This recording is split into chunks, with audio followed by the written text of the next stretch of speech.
पर वहां पर 16 वर्ष के सुखदेव जी आए ऐसा नहीं कहा। तम द्वष्टि वर्षम 8 के 2 बोलो, सीधा ही बोल देते 16 वर्ष के आ गए। अब द्वष्टि मतलब 8 2, 8 दूनी 16, तो 8 2 क्यों कहा? बोले इसलिए कहा कि एकदम 16 वर्ष का जो बालक होता है ना जी, 16 वर्ष के बालक के जीवन में तो कुछ विकार आ जाते हैं, लेकिन 8 वर्ष के बच्चे के जीवन में तो विकार हो ही नहीं सकता ना जी। तो भगवान सुखदेव स्वामी 16 वर्ष के होने के बावजूद ऐसा भोलापन, ऐसा निश्चलता, ऐसी सरलता, ऐसी सहजता, 8 वर्ष जैसे बच्चों का सा स्वभाव। दिगंबरम वक्त्र विकीर्ण केशम प्रणम्य भावं समरोत्तमाभं श्यामं सदा पिच्चभयंगलक्ष्म्या स्त्रीणां मनोज्ञमुरुचिरस्मितेन। आहा, दिशा ही जिसका वस्त्र है, मन लागा मोरा यार फकीरी में। आप सत्य समझना, एक बार गोविंद में मन लग जाए और दुनिया से फकीरी आ जाए, उससे बड़ी बादशाही संसार में कोई नहीं है। प्रेम से बोलो जय श्री कृष्ण। चाह गई चिंता नसी मनुआ बेपरवाह, जिसको कछून चाहिए सोई शाह।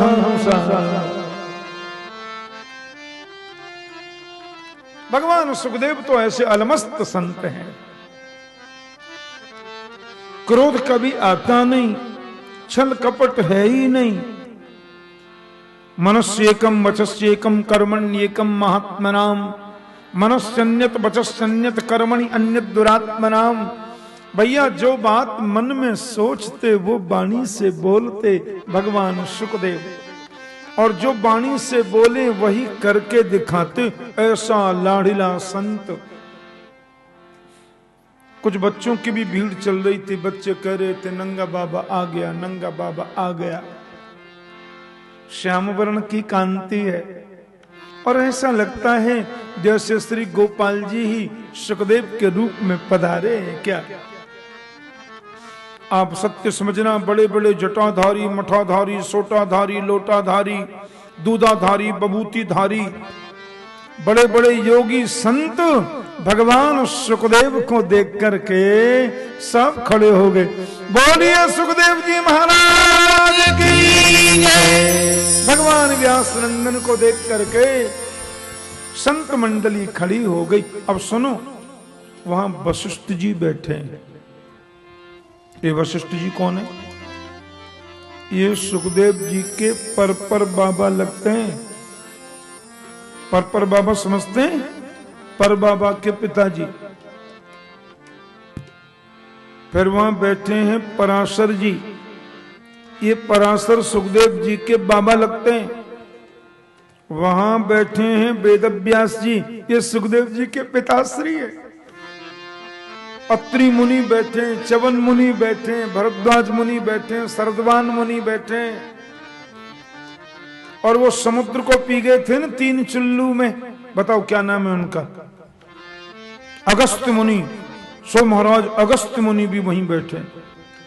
ऐसे छठे छठे महापुरुष संत 16 वर्ष के भगवान सुखदेव को देखकर खड़े हो गए, ऐसा लिखा है।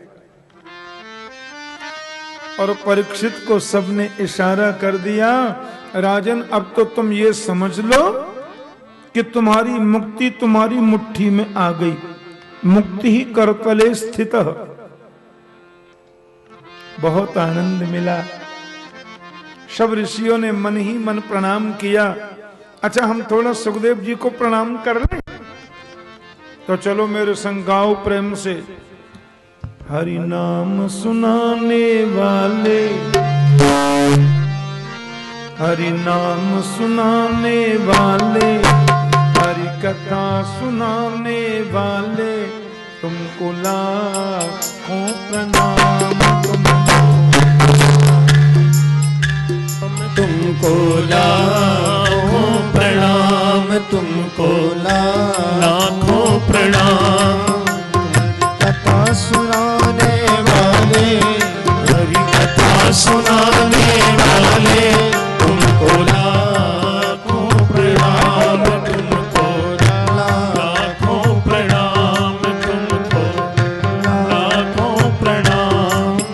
हरि कथा सुनाने वाले, हरि कथा सुनाने वाले, गोविंद चरित सुनाने वाले, तुमको लाखों प्रणाम, तुमको लाखों प्रणाम। बल खो बैठे थे तन में, हम भूल रहे थे वन में, बल खो बैठे थे तन में। हम भूल रहे थे तन में, बल खो बैठे थे तन में। हम भूल रहे थे मन में, बल खो बैठे थे तन में। ओ राह बताने वाले, तुमको लाखों प्रणाम। हरि की कथा सुनाने वाले, गोविंद चरित सुनाने वाले, तुमको लाखों प्रणाम, तुमको लाखों, तुमको लाखों प्रणाम।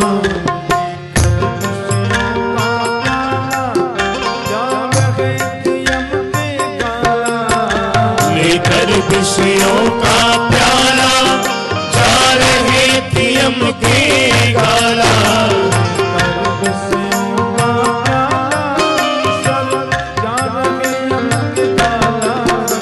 लेकर विषयों का प्याला, जा रहे थे यम के गाला। के प्याले को लेकर के हमने भी ठान ली थी, हमने भी ठान रखी है कि अब तुमको ही देखना है भगवान। जो जो मर्यादा भगवान बनाते जाए हम सब उल्टी करते जा रहे हैं। एक नहीं मानेंगे, हमने संकल्प लिया है, लेकिन आपने आकर के हमको अमृत मिला दिया। ओ सुधा पिलाने वाले, ओ सुधा पिलाने वाले, अमृत पान कराने वाले, अमृत पान कराने वाले, तुमको लाखों प्रणाम। हरि की कथा सुनाने वाले, हरि कथा सुनाने वाले,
शीश झुकाए गावे। तेरा क्या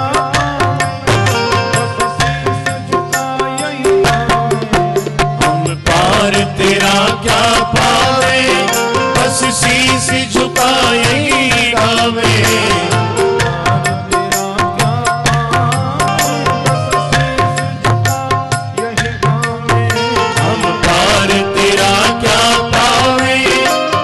शीश झुकाए ही गावे। मान कराने वाले, मान कराने वाले, तुमको लाखों प्रणाम, तुमको लाखों प्रणाम। कथा सुनाने वाले, हरि की कथा सुनाने वाले, तुमको लाखों प्रणाम, तुमको लाखों प्रणाम। मैं आपको प्रणाम करता हूं। आप ईश्वर रूप हैं, आप गोपाल रूप हैं, आप परमात्मा रूप हैं। आप सबने कृपा करी और सबसे बड़ी कृपा तो भगवान सुखदेव जी ने करी है। मेरे यहां आ गए, कितनी बड़ी कृपा करी। अहो अद्य वयम् ब्रह्मन् सप्तसेव्याक्षर बान्धव कृपया तिथिरूपेण भवद्विस्तीर्थकामृता।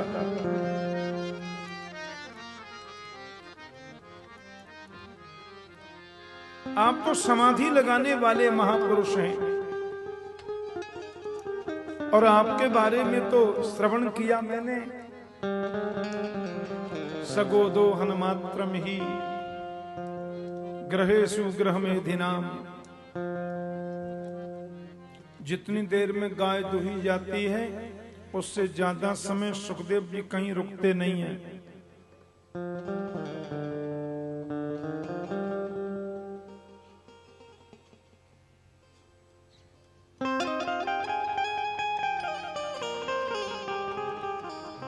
कृपा की है भगवान सुखदेव। आपके चरणों में नमन करता हूं मैं।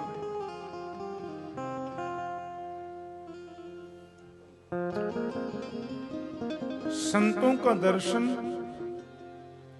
पुरुषार्थ से नहीं होता,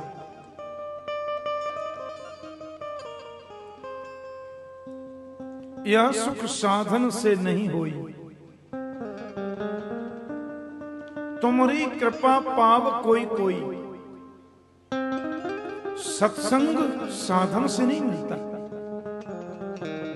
संतों का दर्शन भी साधन से नहीं होता।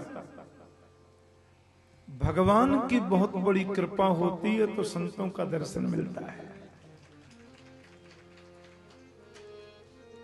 बिनु सत्संग विवेक न होई, राम कृपा बिनु सुलभ न सोई। बिना सत्संग के विवेक नहीं होता, पर राम की कृपा के बिना सत्संग नहीं मिलता।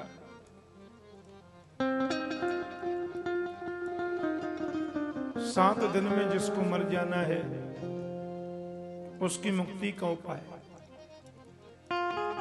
क्या करना धर्म है,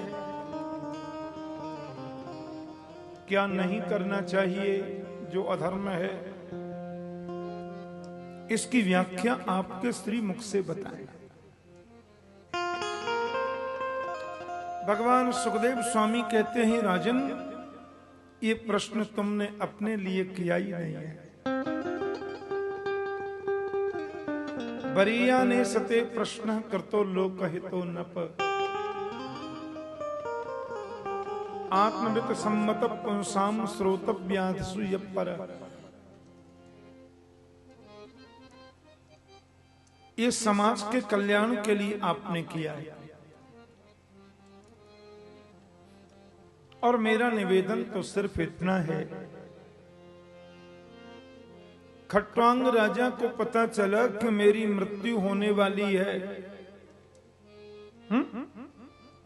खट्वांग राजा स्वर्ग में चले गए थे, और जब स्वर्ग से उनको गिरने का टाइम आया तो 2 मुहूर्त पहले ही वो गिर गए। मुझे पहले ही मृत्युलोक में भिजवाओ, और केवल 2 मुहूर्त माने 45 मिनट में उन्होंने भगवान को प्राप्त कर लिया। मन को निग्रह करके एकांत में बैठे और ऐसा मन लगाया कि उनको प्रभु मिल गए। तवाप्ये तरहि राजर्षि सप्ताह जीवितावधि। तुम तो 7 दिन जियोगे, तुम्हें अपनी मुक्ति के बारे में चिंतित नहीं होना चाहिए। बस मन को भगवान में लगाओ, यही मोक्ष का साधन है। राम जी कहते हैं ना कि सबसे ममता काग बटोरी। सब जगह से मन की ममता को हटा करके और इस डोरी को जो मेरे चरणों में बांध दे, यही साधन। मन प्रभु में लगाओ। तस्मात् भारत सर्वात्मा भगवान ईश्वरो हरि श्रोतव्य कीर्तितव्यस्य स्मर्तव्यच्युता भयम्। भगवान ही श्रवण करने योग्य हैं, भगवान ही कीर्तन करने योग्य हैं, भगवान का ही स्मरण करना चाहिए, और अभय भी वही देते हैं।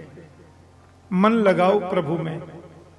अच्छा, मरना तो सबको ही 7 दिन में, ये टेंशन की बात है ही नहीं कि हम 7 दिन में मरेंगे। तो 8वें दिन कौन मरता है बताओ? अरे सब 7 ही दिन में मर रहे हैं। रवि सोम मंगल बुध बृहस्पति शुक्र शनि, 8वां दिन आता ही नहीं। 7 दिन में जन्म लेते हैं, 7 दिन में पुण्य करते हैं, 7 दिन में पाप करते हैं, 7 दिन में मोटे होते हैं, 7 ही दिन में बड़े होते हैं, 7 ही दिन में लंबे होते हैं, 7 ही दिन में बूढ़े होते हैं, 7 ही दिन में मर जाते हैं।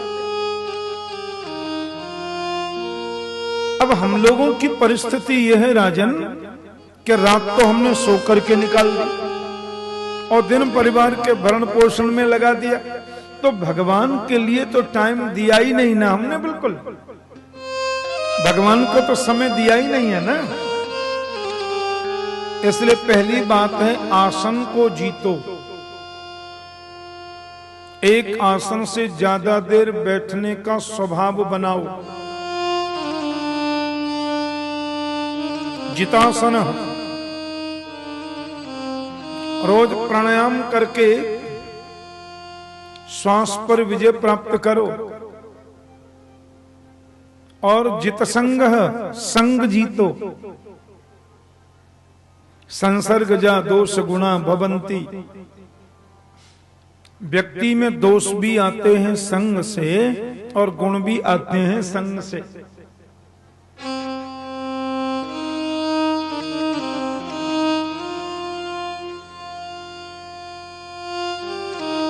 असंग लोगों का संग बिगाड़ता है काम को। हमने तो मिलावट कर दी, अब खाने वाला भोगे। हमने तो उल्टा सीधा जॉइंट कर दिया, अब गाने वाला भोगे। बोलो जय श्री कृष्ण। ये असंग का दोष है।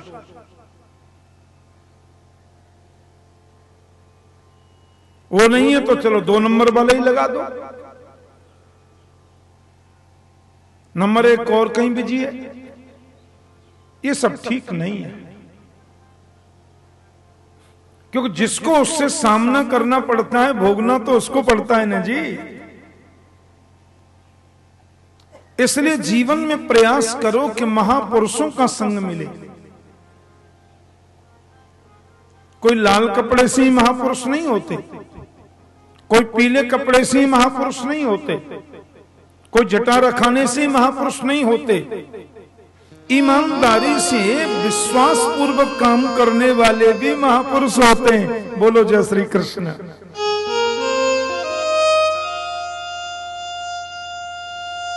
उसमें पारदर्शिता होनी चाहिए, ये जरूरी है। इसलिए जित संग संग जीतो, अच्छे लोगों का संग मिले ये प्रयास करो, और नहीं मिले तो बिल्कुल मत करो, लेकिन बुरों का संग तो मत करो। मिले तो एक दारुण दुख देही, नालायक का संग यदि मिल गया तो वो तुम्हें दुख ही दुख देगा, बात बात में झूठ बोल देगा, लेकिन भोगना तुम्हें पड़ेगा, क्योंकि उसका संग करने योग्य नहीं था।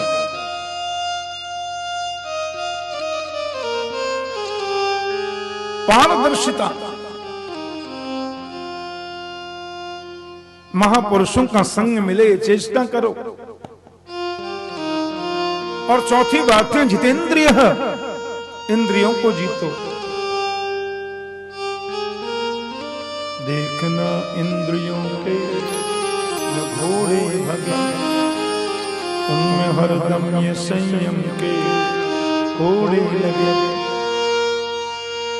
जाको काम वाही को छाजे,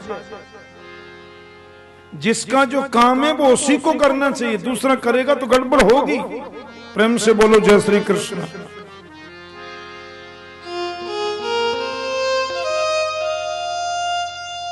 और ज्यादा नहीं, 24 घंटे तुमको दिए हैं, कुछ भी करो, 4 घंटे तो ईमानदारी से दे दो भैया भगवान को।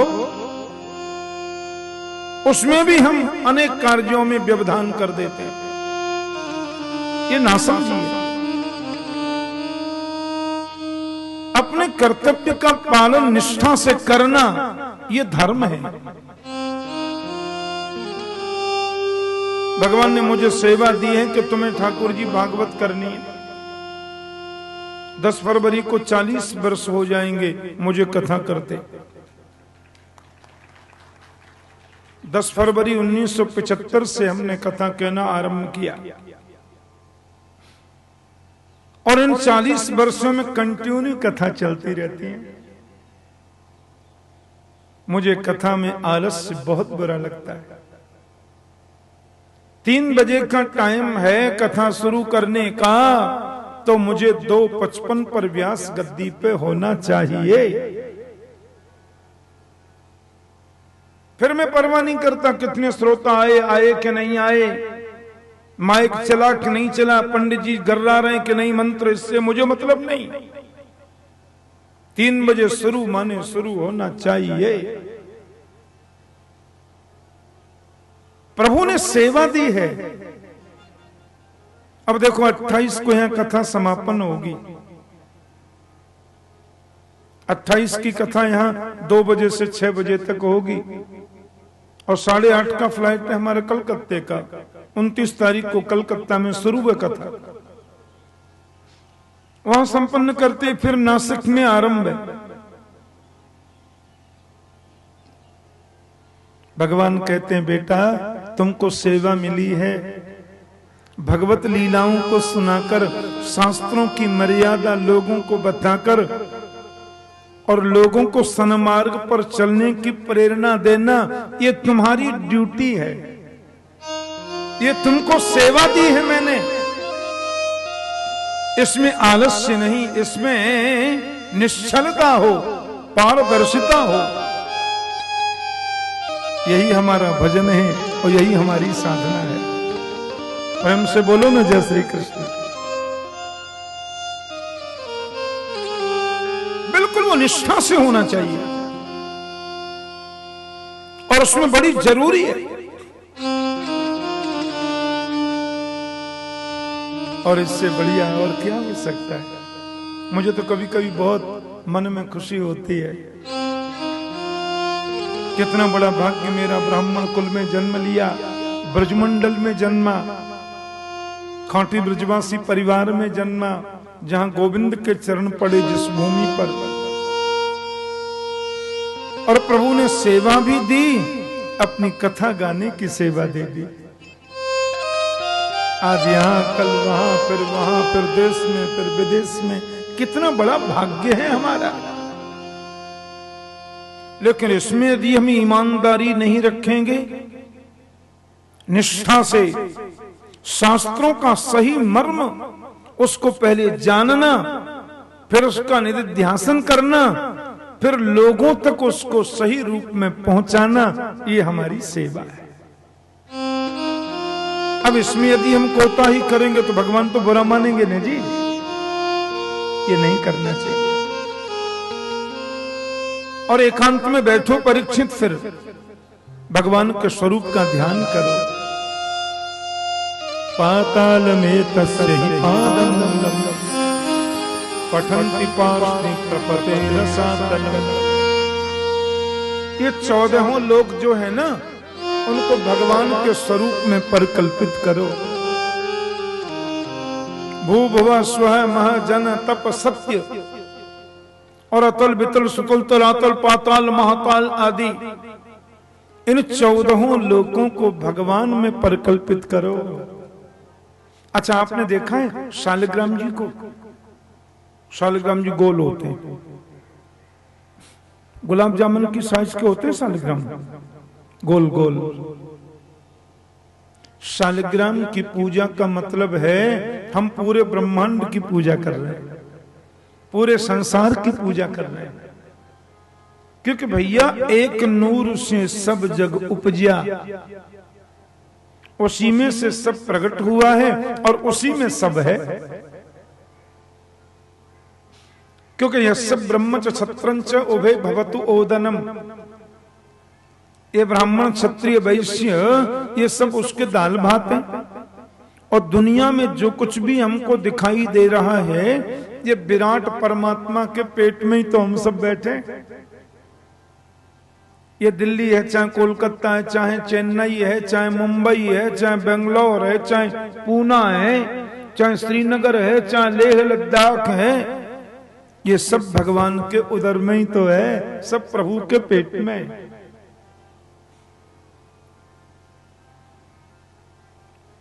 और ये बड़े बड़े जो हमको शाखाएं, बड़े बड़े विशाल वृक्ष दिखते हैं, ये परमात्मा के रोम है, भगवान के रोंगटे हैं। ये विशाल विशाल जो नदियां हैं ना, ये भगवान की नाड़ियां हैं। ये प्रभु का शरीर है पूरा विश्व। हरे शरीरम ऐसे लिखा है। इसलिए हम लोग कहते हैं सर्वे भवन्तु सुखिनः सर्वे सन्तु निरामयाः सर्वे भद्राणि पश्यन्तु मां कश्चित् दुःख भाग् भवेत्। हमारा हिंदू सनातन धर्म ये नहीं कहता हम सुखी रहे पड़ोसी मर जाए ना। हमारा सनातन धर्म ये कभी शिक्षा नहीं देता कि भारत खुशहाल हो और सब ना। हम कहते हैं विश्व का कल्याण हो। हम विश्व का कल्याण चाहते हैं। क्यों? कि पूरा विश्व मेरे परमात्मा का शरीर है, पूरा संसार मेरे गोविंद का शरीर है जी। सबके कल्याण की भावना हम रखते हैं।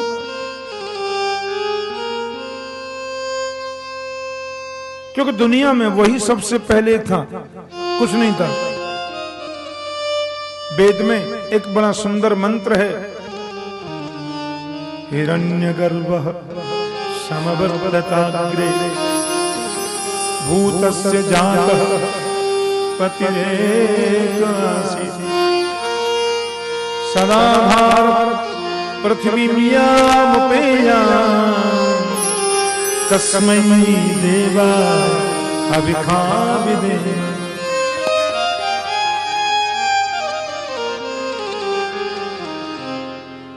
पतिरेक आसीत्, वही सबसे पहले था। विशाल जलाशय क्षीर सागर, उसमें शयन करता है परमात्मा, उसके नाभि से कमल का फूल निकला। यह सृष्टि के प्रारंभ की चर्चा है। और उस कमल के पुष्प पर विधाता ब्रह्मा प्रकट हो गए। पर ब्रह्मा को यह पता नहीं चला मैं पैदा कहां से हुआ और मैं कौन हूं, को हम।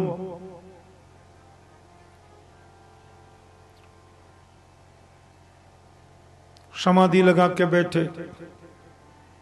ब्रह्मा ने तप किया तो परमात्मा का दर्शन हुआ।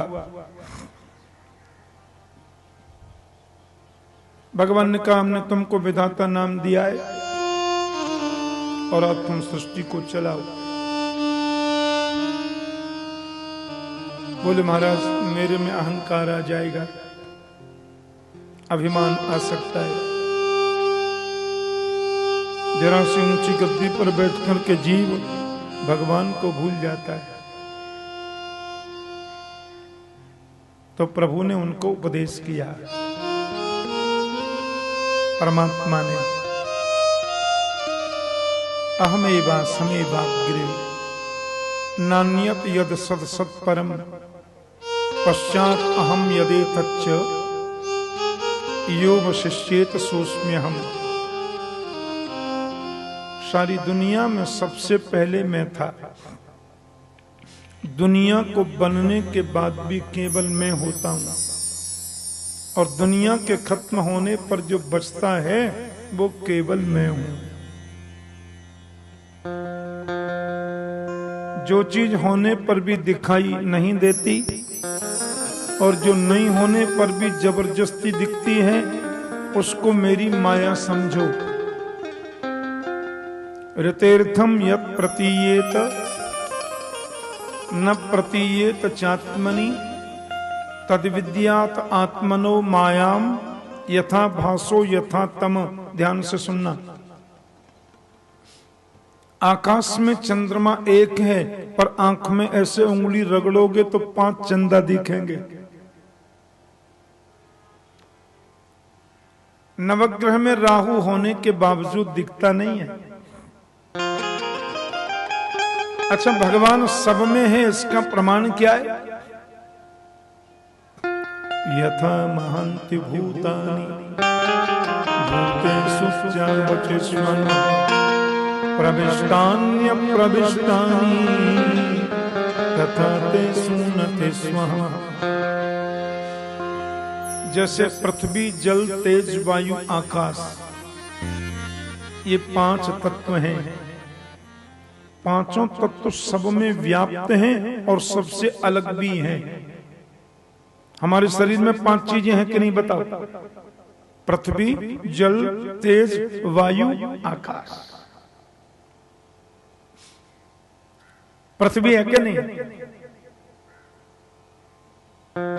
शरीर मर जाने के बाद में जमीन में गाड़ दो, 10 दिन के बाद जाके देखो मिट्टी मिट्टी में मिल गई, बात खत्म।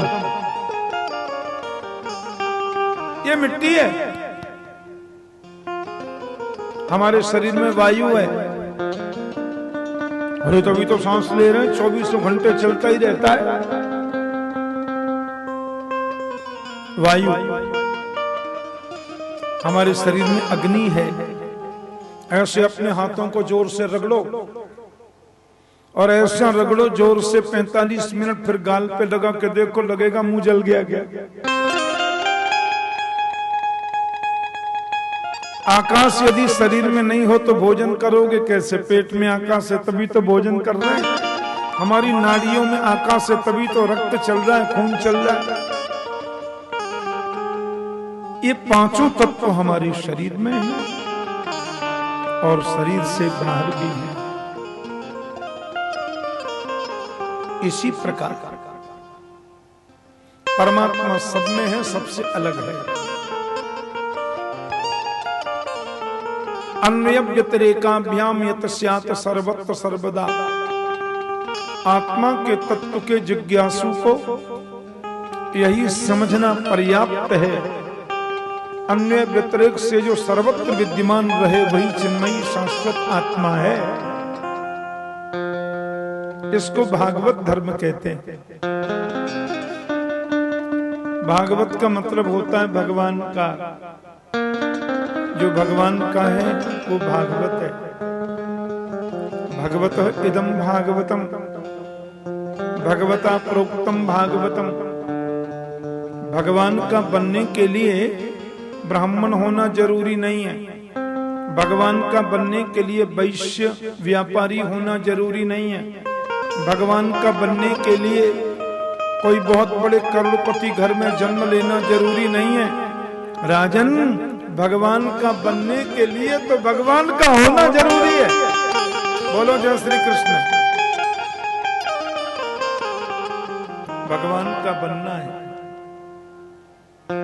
विदुर जी दासी के पुत्र थे, लेकिन दुर्योधन की मेवा त्यागी साग विदुर घर खायो। दुर्योधन की मेवा प्रभु ने त्याग दी और विदुर के घर जाकर सब्जी खाई। सरसों का साग, बाजरे की रोटी, मक्के की रोटी खाई बाद में। और पहले तो छिलके ही खा लिए केले के। और दुर्योधन देखता ही रह गया।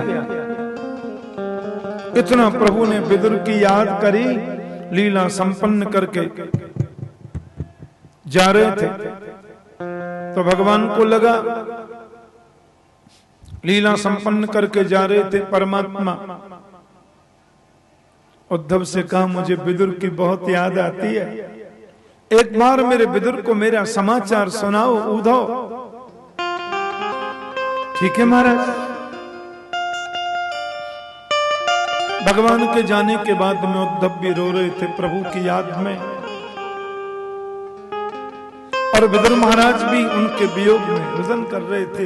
वृंदावन में दोनों का मिलना हो गया। वृंदावन में दोनों मिले और दोनों ही रो रहे हैं। अरे उद्धव जी, आप तो बड़े भाग्यवान हो।